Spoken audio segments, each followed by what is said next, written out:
Olá, retornando para o nosso livro, O Poder do Hábito, é o trecho de número 23, a página é a 119. Os funcionários federais passavam meses debatendo sobre cortinas azuis ou amarelas, pensando se os quartos dos pacientes deveriam ter uma ou duas televisões, projetando postos de enfermeiros, coisas realmente sem sentido. O'Neill me contou. Na maior parte das vezes, ninguém nem perguntava se a cidade queria um hospital. Os burocratas tinham adquirido o hábito de resolver qualquer problema médico, construindo alguma coisa, para que um congressista pudesse dizer: "Olha o que eu fiz". Isso não fazia nenhum sentido, mas todo mundo continuava fazendo sempre a mesma coisa. Os pesquisadores descobriram hábitos institucionais em quase toda a organização ou empresa que examinaram. Os indivíduos têm hábitos, os grupos têm rotinas, escreveu o acadêmico Geoffrey Hodgson, que passou toda a sua carreira examinando padrões organizacionais. As rotinas são o equivalente dos hábitos nas organizações. Para O'Neill, esses hábitos pareciam perigosos, estavam basicamente cedendo à tomada de decisões para um progresso que acontecia sem pensar de verdade, disse O'Neill. Mas em outros órgãos nos quais a mudança começava a se mostrar, bons hábitos organizacionais estavam gerando sucesso. Alguns departamentos da NASA, por exemplo, estavam fazendo uma reforma interna, deliberadamente instituindo rotinas organizacionais que incentivavam os engenheiros a correr mais riscos. Quando foguetes não tripulados explodiam no lançamento, os chefes de departamento batiam palmas para que todos soubessem que sua divisão tentara e falhara, mas pelo menos tentara. Chegou um ponto em que o centro de controle enchia-se de aplausos toda vez que alguma coisa cara explodia. Aquilo tornou-se um hábito organizacional. Ou pensemos na Environmental Protection Agency, EPA, a Agência de Proteção Ambiental, que foi criada em 1970. O primeiro administrador da EPA, William Ruckelshaus, complicado o nome, tá cada vez piorando, tá parecendo videogame, passando de fase. William conscientemente projetou hábitos organizacionais que incentivavam seus legisladores a serem agressivos ao fazer cumprir as normas. Quando advogados pediam permissão para abrir um processo ou ação de aplicação de normas, isso passava por um processo de aprovação. A resposta padrão era uma autorização para prosseguir.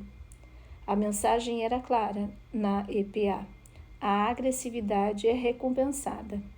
Em 1975, ela estava criando mais de 1.500 novas normas ambientais por ano. Toda vez que eu olhava para uma parte diferente do governo, achava esses hábitos que pareciam explicar por que as coisas estavam dando certo ou indo mal.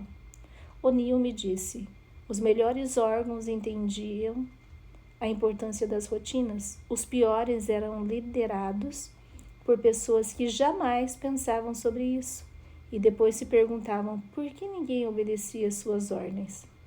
Em 1977, após 16 anos em Washington, O'Neill decidiu que era hora de partir.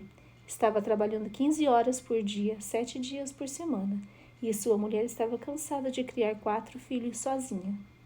O'Neill renunciou ao cargo e conseguiu um emprego na International Paper, a maior empresa de celulose e papel do mundo. Ele acabou se tornando o presidente. Àquela altura, alguns de seus velhos amigos do governo estavam na diretoria da Alcoa. Quando a empresa precisou de um novo executivo-chefe, eles pensaram em O'Neill. E foi assim que ele acabou fazendo uma lista de suas prioridades, caso decidisse aceitar o emprego. Na época, a Alcoa estava passando por dificuldades. Os críticos diziam que os funcionários da empresa não eram ágeis o bastante e que a qualidade dos produtos era precária. Porém, no topo de sua lista, O'Neill não escreveu qualidade, nem eficiência, como suas maiores prioridades. Numa empresa tão grande e antiga quanto a Alcoa, você não pode apertar um botão e esperar que todo mundo trabalhe com mais empenho ou produza mais. O diretor executivo anterior tentara impor melhorias por meio de ordens e 15 mil empregados tinham entrado em greve. A situação ficou tão grave que eles traziam bonecos para os estacionamentos, vestiam-nos como os diretores e os queimavam simbolicamente. A Alcoa não era uma família feliz, me disse uma pessoa naquela época. Era mais como a família Manson, mas com o adicional do metal fundido. O'Neill decidiu que sua maior prioridade, caso aceitasse o emprego, teria que ser algo que todo mundo, tanto os sindicatos quanto os executivos, pudesse concordar ser importante. Ele precisava de um foco capaz de unir as pessoas, algo que lhe desse o poder de mudar o jeito como elas trabalhavam e se comunicavam. Pensei no básico, ele me disse. Todos merecem sair do trabalho tão ilesos quanto chegaram, certo? Ninguém deveria ter medo de morrer sustentando a família. Foi nisso que eu decidi me focar, em mudar os hábitos de segurança de todo mundo. No topo da sua lista, O'Neill escreveu segurança e traçou uma meta audaciosa, índice 0 de acidentes. E não era 0 acidentes em fábricas, era 0 acidentes e ponto final. Isso seria seu compromisso, custasse o que custasse. O'Neill decidiu aceitar o emprego. Estou muito feliz de estar aqui, O'Neill disse a uma sala cheia de funcionários numa fundição no Tennessee, uns poucos meses após ser contratado. Nem tudo tinha corrido bem. Wall Street estava em pânico. Os sindicatos estavam receosos. Alguns dos vice-presidentes da Alcoa estavam ofendidos por não terem sido cogitados para o cargo máximo, e O'Neill continuava falando sobre segurança no trabalho. Terei prazer em negociar com vocês sobre qualquer coisa, disse O'Neill. Ele estava fazendo um tour pelas usinas da Alcoa nos Estados Unidos e depois visitaria as instalações da empresa em outros 31 países. Mas há uma única coisa que nunca vou negociar com vocês. E essa coisa é segurança. Não quero que vocês digam que algum dia não tomamos todas as providências para garantir que as pessoas não se machuquem. Se vocês quiserem discutir comigo a esse respeito, vão perder. O aspecto brilhante dessa abordagem era que ninguém, é claro, queria discutir com O'Neill sobre segurança no trabalho. Os sindicatos vinham lutando por melhores normas de segurança havia anos. A diretoria também não queria discutir sobre isso, já que os ferimentos significavam perda de produtividade e baixa motivação. O que a maioria das pessoas não percebia, no entanto, era que o plano de O'Neill de alcançar um índice 0 de acidentes deu início ao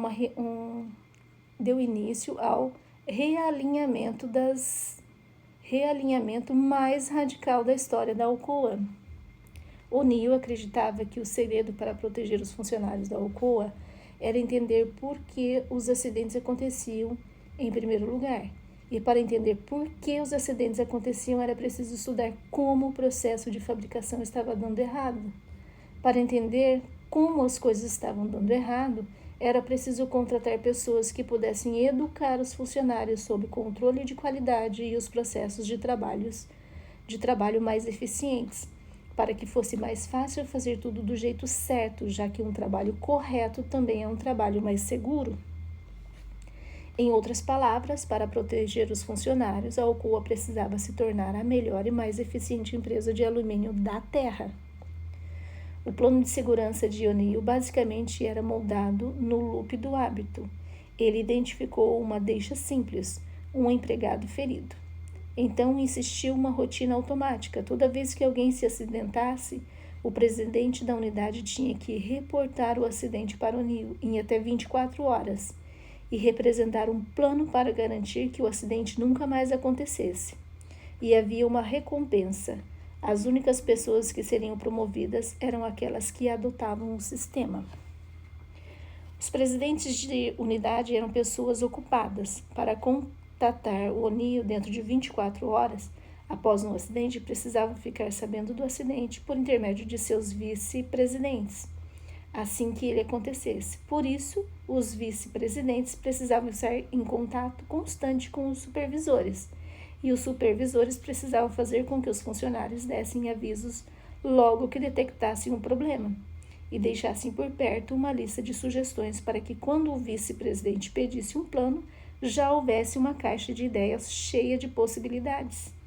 Para fazer tudo isso acontecer, cada unidade precisava criar um novo sistema de comunicação que facilitasse ao funcionário de cargo mais inferior a levar uma ideia ao executivo do mais alto escalão o mais rápido possível. Quase tudo na rígida hierarquia da empresa precisou mudar para se adequar ao programa de segurança de O'Neill. Ele estava formando novos hábitos corporativos.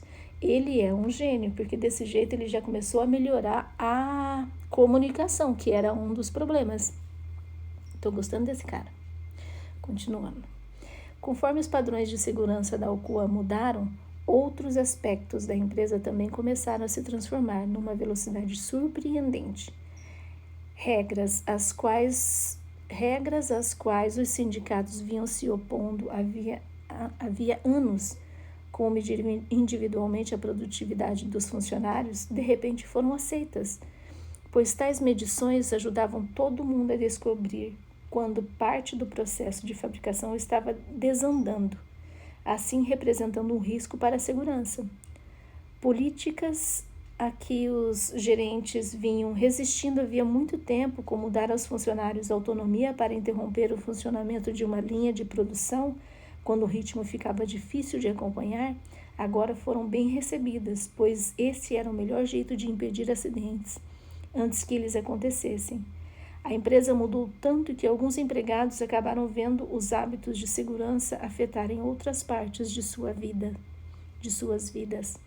2 ou 3 anos atrás, eu estava na minha sala, olhando para a janela, para a ponte da Ninth Street, e tinha uns caras trabalhando sem usar os procedimentos de segurança corretos, disse Jeff Shockey, o atual diretor de segurança da Alcoa.